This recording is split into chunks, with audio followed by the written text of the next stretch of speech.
Parce que l'islam vient chronologiquement après le christianisme, c'est la preuve qu'il lui est supérieur.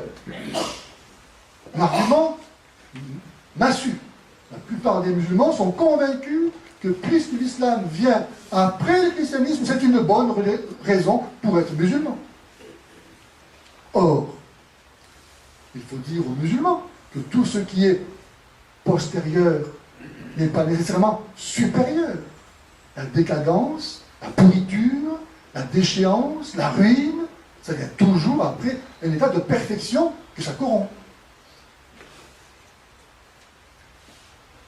La haute cour administrative d'Égypte, pour refuser l'inscription de la nouvelle religion sur la carte d'identité d'un Égyptien s'étant converti au christianisme, a justifié son refus en disant « Les religions monothéistes ayant été envoyées par Dieu selon un ordre chronologique, le fait de revenir de la religion la plus récente à une plus ancienne n'a pas de sens. »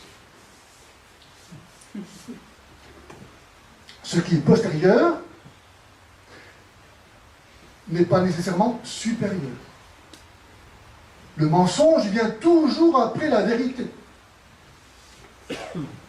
Si ce qui est postérieur était nécessairement supérieur, si c'est le principe qui justifie être musulman, alors les musulmans devraient être, non pas les disciples de Mahomet, mais les disciples de Mirza Hussein Ali, qui a fondé la religion Baha'i en 1963.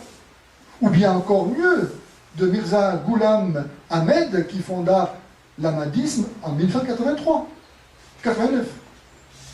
Ou bien de n'importe quel autre contemporain qui ne manquera pas de dire lui aussi qu'il est un envoyé de Dieu. Se légitimant du fait qu'il vient après le christianisme, et donc lui serait supérieur, selon la logique du progrès, l'islam cependant renie aussitôt ce principe en revenant à la situation d'avant le christianisme, puisqu'il soumet tous les musulmans à la loi judaïque. Ne pas manger de cochon, la pie des femmes adultères, être circoncis, etc. Alors, il faut le savoir, c'est un progrès.